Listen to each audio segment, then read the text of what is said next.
Ce film a vraiment d'excellentes qualités, mais aussi des gros défauts. Je pense qu'il va diviser. Bonjour à tous, aujourd'hui on parle de L'Abbé Pierre, une vie de combat, le biopic réalisé par Frédéric Tellier avec Benjamin Lavergne dans le rôle titre. Le film est sorti il y a plus de 2 semaines déjà, je suis grave à la bourre, je suis désolé. Le dernier film du réalisateur Frédéric Tellier, c'était le thriller écologique Goliath avec Pierre Ninet et Gilles Lellouche. Et j'avais pas du tout aimé. Puis en plus, je suis pas très branché biopic. Donc là, en allant voir L'Abbé Pierre, mais je m'attendais vraiment à rien. Et puis écoutez, franchement, j'ai été agréablement surpris. Alors le film a des défauts, les mêmes que dans Goliath d'ailleurs, c'est assez marrant, mais il y a aussi plein de baligues de qualité, et du coup, j'ai passé un bon moment. L'Abbé Pierre, une vie de combat, revient sur le parcours d'Henri Grouès, plus connu sous le nom d'Abbé Pierre. On va suivre son engagement dans l'armée puis dans la résistance, son parcours politique, et puis surtout la création d'Emmaüs et son combat contre la pauvreté. C'est un film important, ça fait partie des films qui laissent pas indifférents. Il parle de la misère, de la pauvreté, des sans-abri, mais aussi de l'importance de la générosité, de l'action, du partage. C'est le genre de film qui fait réfléchir, et même plus que ça, qui donne envie d'agir. En plus, c'est un retour historique intéressant qui permet de dépeindre une certaine réalité de l'époque, et puis surtout de comparer la situation de l'époque à la nôtre. Spoiler, ça n'a pas évolué. Donc si le film vous tente, allez-y, laissez-vous tenter par le visionnage. Même si en tant qu'objet filmique, il a des lacunes, on va y revenir, c'est quand même un film qui touche, qui est impactant et qui du coup mérite le coup d'œil. Ah et bien sûr, c'est un film qui est parfaitement laïque. Ça peut faire peur, un film avec Abbé dans son titre. Il parle d'une personne qui était prêtre à l'origine, et Abbé Pierre c'est son nom de résistant, mais le film en tout cas ne fait pas du tout l'apologie de la religion, c'est même plutôt le contraire, donc si ça vous inquiétait, vous pouvez y aller sans souci. Voilà, maintenant on rentre dans le vif du sujet. L'Abbé Pierre, une vie de combat. C'est un biopic assez classique, rien de révolutionnaire. On suit le parcours de l'Abbé Pierre de sa jeunesse jusqu'à la fin de sa vie, et c'est raconté comme ça, de manière très linéaire, il n'y a pas d'originalité incroyable, il n'y a pas un parti pris de fou furieux. Mais du coup, il n'y a pas de déception non plus, le film gère plutôt bien son rythme, on passe d'un combat à un autre sans trop s'ennuyer, sans que la tension retombe.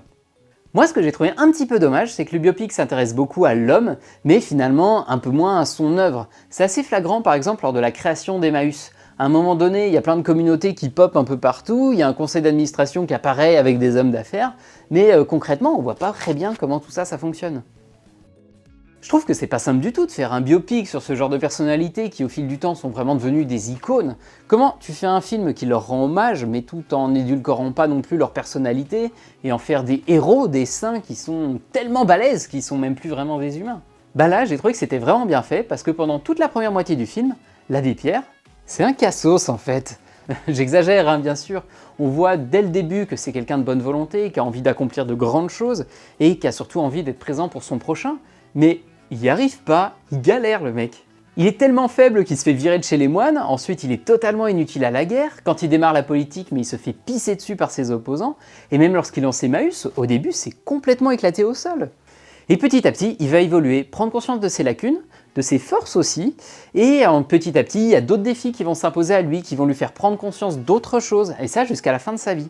Donc je trouve le traitement de ce personnage vraiment intelligent. Le portrait est résolument élogieux, dans le film on voit bien que c'est quelqu'un de bien, mais on n'est pas sur un portrait naïf non plus. On montre que c'était quelqu'un qui avait aussi des défauts, qui a su s'entourer des bonnes personnes et qui a eu aussi pas mal de chance. Et ce qui est pas mal, c'est que le film insiste aussi beaucoup sur son côté machine médiatique. Et c'est intéressant à suivre. On voit que lui, il aime la lumière et que la lumière l'aime. Il est charismatique, du coup il passe bien devant les journalistes, devant la caméra, et donc il va se servir de son charisme pour faire avancer les choses et pour les sans-abri, mais que ça sert aussi une certaine satisfaction personnelle. On a cette ambivalence-là qui est plutôt bien mise en scène. D'ailleurs, sur son parcours médiatique, un des moments marquants de la vie de l'Abbé Pierre, c'est bien sûr l'appel radio de l'hiver 1954. C'est à partir de ce moment-là que l'Abbé Pierre va vraiment devenir une superstar, et le film a la bonne idée de pas trop insister là-dessus. Il en parle, bien sûr, mais c'est loin d'être le cœur de son intrigue. Et c'est très bien comme ça parce que c'est le sujet d'un autre film sur l'Abbé Pierre, Hiver 54, avec Lambert Wilson. Du coup c'est cool parce que même si vous avez vu ce premier film, vous n'avez pas l'impression d'être devant un remake. Là le film insiste sur tout un tas de nouveaux éléments. Ah et un point important, le film fonctionnerait pas sans l'incroyable performance de Benjamin Lavergne. Le mec mais incroyable, il incarne l'Abbé Pierre à la perfection, que ce soit quand il est jeune ou quand il est vieux d'ailleurs, mais il est habité par son personnage. Et à ses côtés, Emmanuelle Berco est aussi super impressionnante, elle incarne Lucie Coutaz, l'assistante de l'Abbé Pierre et cofondatrice d'Emmaüs. Ils ont une très belle alchimie entre eux, et c'est vraiment beau de voir leur relation de travail qui se transforme petit à petit en histoire d'amour, platonique hein, bien sûr, mais on voit à quel point ils s'aiment. Hein. Il y a notamment une scène à la fin où l'abbé Pierre annonce qu'il part à l'étranger, et cette scène, elle est vraiment tournée pas comme une scène de travail, mais comme une scène de rupture amoureuse. Un autre point intéressant du film, c'est qu'en plus de parler des sans-abri, il touche aussi beaucoup lorsqu'il évoque la vieillesse. Comme le film suit l'abbé Pierre jusqu'à la fin de sa vie, on va le voir devenir petit à petit diminuer, perdre des proches et devenir un peu gâteux même. On a beau avoir déplacé des montagnes quand on était jeune, il arrive un moment où on n'est même plus capable d'aller faire pipi tout seul. Et ce poids des années qui ne fait que s'alourdir au fil du temps, c'est notre lot commun à tous, et c'est montré avec beaucoup de douceur, une douce mélancolie. Ça nous renvoie vraiment à notre condition de simple mortel, et c'est assez poignant à voir, ça rajoute beaucoup d'émotions au film. Voilà, ce sont les points qui font que j'ai passé un bon moment devant le film, mais à côté je trouve qu'il a aussi quelques petits soucis. Le premier c'est celui que j'évoquais au début. Il est très linéaire, hein. On passe d'un combat à un autre d'une manière un peu checklist. Hein. Carrière de député, check. Création d'Emmaüs, check. Appel à la radio, check. Voilà, ça peut rebuter. Moi, ça n'a pas forcément été le cas parce que j'ai trouvé que c'était plutôt bien rythmé. Ce qui m'a beaucoup plus gêné par contre, c'est que ce film manque clairement de subtilité. Déjà au niveau de la mise en scène et de la bande originale, c'est toujours un petit peu trop grandiloquent, un peu too much. Pour un film sur la pauvreté, sur les sans-abri, ça jure un petit peu.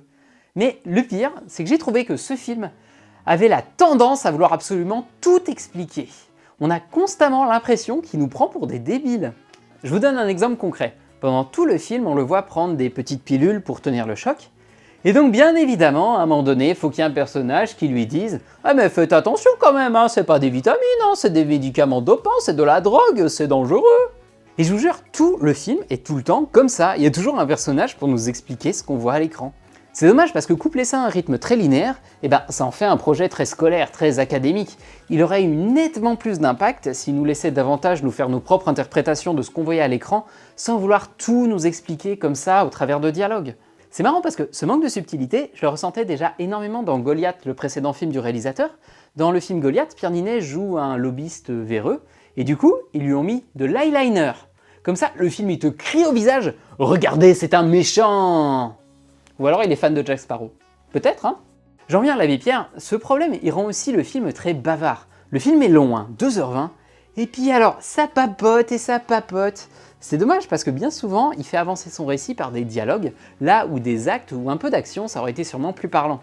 Par exemple, à un moment donné, Lucie Coutaz dit à l'abbé Pierre « Quand il y a des factures qui arrivent, vous les déchirez. C'est bien beau, hein, mais derrière ça sert à rien, c'est moi qui trouve des solutions pour sauver vos miches. » C'est une très bonne scène, hein, je reviens à ce que je disais au début, ça montre que l'abbé Pierre c'était pas un super héros, il envoyait valser un peu tout ce qui lui convenait pas, mais heureusement que derrière il y avait des gens à ses côtés pour encaisser les chocs. Lucie Coutaz, on parle aussi un peu de son frère, après il y a les membres de la communauté qui sont là, et ça c'est vraiment très bien mis en valeur par le film. Mais niveau cinéma, c'est quand même pas bien compliqué de filmer l'abbé Pierre qui déchire une facture, ça aurait eu encore plus d'ampleur de le voir plutôt que ça nous soit raconté comme ça. C'est vraiment mes deux points de regret par rapport au film qui sont liés, hein, vous l'avez compris. Il explique beaucoup trop, c'est super énervant, et puis en plus ça fait perdre un rythme au film qui devient très très bavard. Et il explique beaucoup de choses à travers des dialogues, il fait beaucoup avancer ses enjeux comme ça, alors que filmer les actions, ça aurait été sûrement bien plus impactant. Mais bon, je suis quand même super dur avec le film parce que je le répète, j'ai trouvé qu'il était chouette. J'ai passé un vrai bon moment. Je suis un petit peu critique parce que ce film est intéressant et il y a des choses à en dire. Mais je trouve que l'important à retenir, c'est qu'il a trouvé un bon angle pour parler de l'abbé Pierre. Le portrait est respectueux tout en étant honnête. Donc je vous conseille ce film qui a des qualités, des défauts, mais pour moi les qualités l'emportent vraiment. Je m'arrête là pour le film, merci beaucoup d'avoir regardé cette vidéo, j'espère qu'elle vous a intéressé. Si vous avez vu le film, n'hésitez pas à me laisser votre avis en commentaire. Comme je vous le disais au début, je pense que ça va diviser. En tout cas, allez au cinéma et mangez des pizzas!